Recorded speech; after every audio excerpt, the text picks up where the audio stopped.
નમસ્કાર, સ્વાગત છે તમારું ડીબી હેલ્થ હબમાં। શું તમે પણ કબજિયાત અને એસિડિટી જેવા પ્રોબ્લેમોથી પરેશાન છો અને તહેવારોમાં આ પ્રોબ્લેમ તમારો ઓર વધી જાય છે અને લગ્ન સિઝનમાં તો શું ખાવું શું ના ખાવું એવા કન્ફ્યુઝનમાં રહો છો અને હંમેશા તમારા પર્સની અંદર પોકેટમાં એસિડિટીની ગોળી રાખો છો અને એસિડિટીની ગોળી લઈને તમે ભોજન કરો છો। ઘણીવાર તમને ગેસનો પ્રોબ્લેમ એટલો વધી જાય છે કે તમારે ઈનોનો સહારો લેવો પડે છે અને પેટને સાફ કરવા માટે પેટ સફા, કાયમ ચૂર્ણ, અજમો આવા બધા જ નુસ્ખાઓ કરો છો। શું તમને લાગે છે કે આવા બધા નુસ્ખાઓ કરવાથી તમારું કબજિયાત અને તમારા પેટના પ્રોબ્લેમો સોલ્વ થઈ જશે, તમારી એસિડિટી સોલ્વ થઈ જશે? નહીં, આ બધા પ્રોબ્લેમોમાંથી બહાર નીકળવું હોય તો એના માટે પરમાનન્ટ સોલ્યુશન શોધવું પડે। આ બધા જે તમે ઉપાયો કરો છો એ ઉપાયો તમને ટેમ્પરરી સોલ્યુશન આપે છે। જો તમારે લાઈફ ટાઈમ સોલ્યુશન જોઈતું હોય, કબજિયાતથી છુટકારો જોઈતો હોય, એસિડિટીથી છુટકારો જોઈતો હોય તો તમારે તમારી લાઈફસ્ટાઈલમાં એટલે કે જીવનશૈલીમાં થોડો ઘણો બદલાવ લાવવો ખૂબ જરૂરી છે। આપણે તહેવારો હોઈએ ત્યારે વધારે પડતું ખાઈ લેતા હોઈએ છીએ અને એમાં પણ તળેલી અને મીઠાઈઓ આ આપણે તહેવારોમાં વધારે લેતા હોઈએ છીએ અને એના કારણે આપણા શરીરની અંદર એસિડ રિફ્લેક્શન વધી જાય છે, આપણા શરીરની અંદર ગેસ બને છે, એસિડિટી થઈ જાય છે અને કબજિયાતનો પ્રોબ્લેમ થાય છે। અને સાથે સાથે આપણે તહેવારોમાં વધારે પડતા તળેલા ખોરાક અને વધારે પડતી મીઠાઈઓ ખાઈએ છીએ જેના કારણે આપણા પેટમાં દુખાવો થાય છે, પેટ ફૂલી જાય છે, કબજિયાત થાય છે અને અપચો આવી સમસ્યાઓનો આપણે સામનો કરવો પડે છે।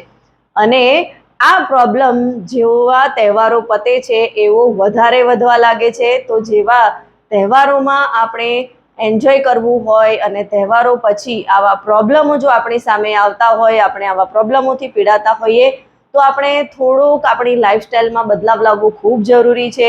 આપણે એક તો તળેલા અને તીખા અને મીઠાઈવાળા જે ફૂડ છે, જે ખોરાક છે એને થોડો ઓછો ઇન્ટેક કરવો જોઈએ અને તહેવારોમાં એક વસ્તુ ખાસ યાદ રાખવી જોઈએ, કોઈ પણ વસ્તુ તમે ખાઓ છો તો લિમિટમાં ખાઓ। જો લિમિટમાં ખાઈશું તો એનું આપણને વધારે પડતું પ્રોબ્લેમ નહીં ઊભો થાય।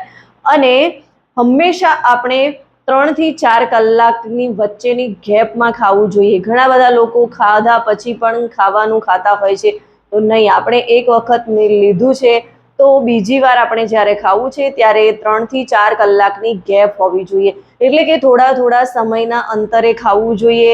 આપણો ખાવાનો ટાઈમ ફિક્સ હોવો જોઈએ। જો આપણો ખાવાનો ટાઈમ ફિક્સ હોય તો આપણને વધારે પ્રશ્ન રહેતો નથી।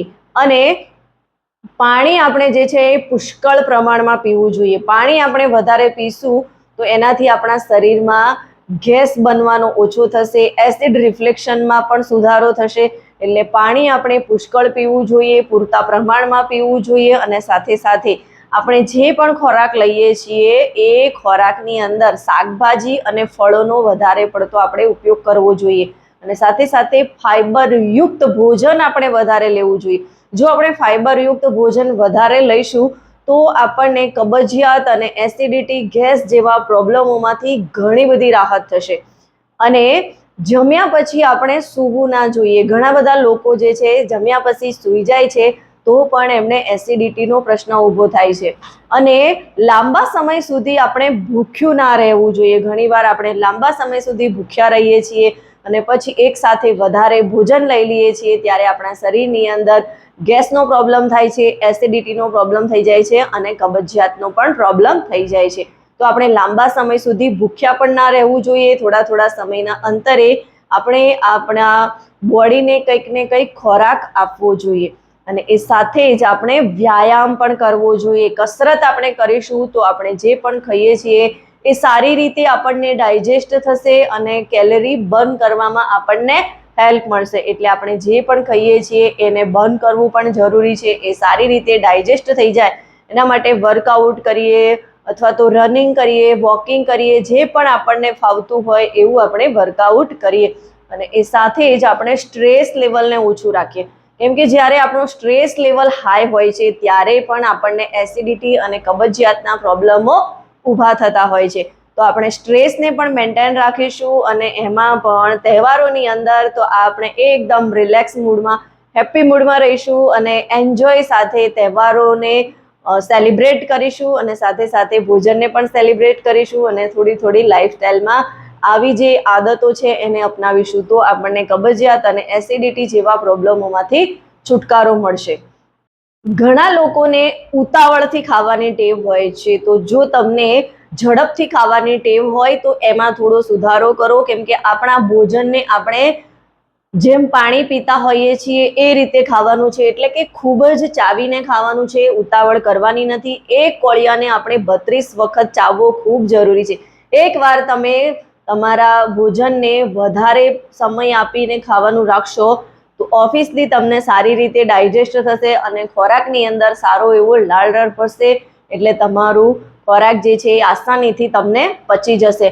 અને મોટા ભાગના લોકોની અત્યારે એવી હેબિટ થઈ ગઈ છે કે રાત્રે લેટ નાઇટ ખાય છે.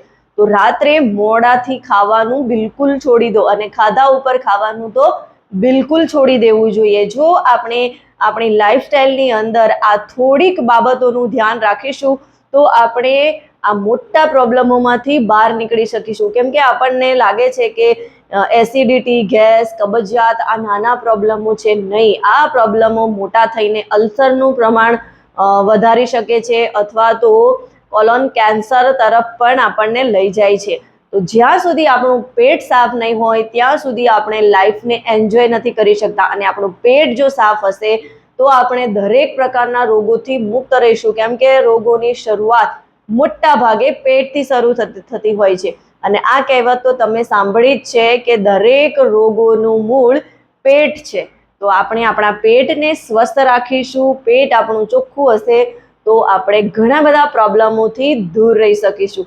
અને જો તમે પણ ગેસ, એસિડિટી અને કબજિયાત જેવા પ્રોબ્લેમોથી પરેશાન છો, એનાથી છુટકારો મેળવવા માટે ઘણા બધા પ્રયત્નો કર્યા છતાં પણ તમને યોગ્ય રિઝલ્ટ મળતું નથી અને રોજ તમારે ઈનોનો સહારો લેવો પડે છે અથવા તો પેટ સફા અને કબજિયાત, કાયમ ચૂર્ણ આવા બધાનો સહારો લેવો પડે છે, તો તમે ખરેખર એક બેસ્ટ વિડીયો જોઈ રહ્યા છો અને આમાંથી છુટકારો મેળવવા માટે નેચરલી રીતે તમે તમારી ગેસ, એસિડિટી અને કબજિયાતને તમારી લાઈફસ્ટાઈલમાં બદલાવ કરીને કઈ રીતે ઇમ્પ્રૂવ કરી શકો છો એ વિશેની જો તમારે માહિતી જોઈતી હોય અને એ વિષયનો બેસ્ટ ફોર્મ્યુલા તમે જાણવા માંગતા હો તો તમે મારી સાથે 1-to-1 કોલ બુક કરો. ત્યાં હું તમને એક બેસ્ટ ગાઈડન્સ પ્રોવાઈડ કરીશ કે કઈ રીતે તમે તમારી લાઈફસ્ટાઈલને કરેક્ટ કરી અને ગેસ, એસિડિટી, કબજિયાત જેવા પ્રોબ્લેમોથી છુટકારો મેળવી શકો છો. વિડીયો જો તમને ગમ્યો હોય તો એને વધારેમાં વધારે લોકો સુધી શેર કરો અને મારી આ ચેનલને સબસ્ક્રાઈબ કરો.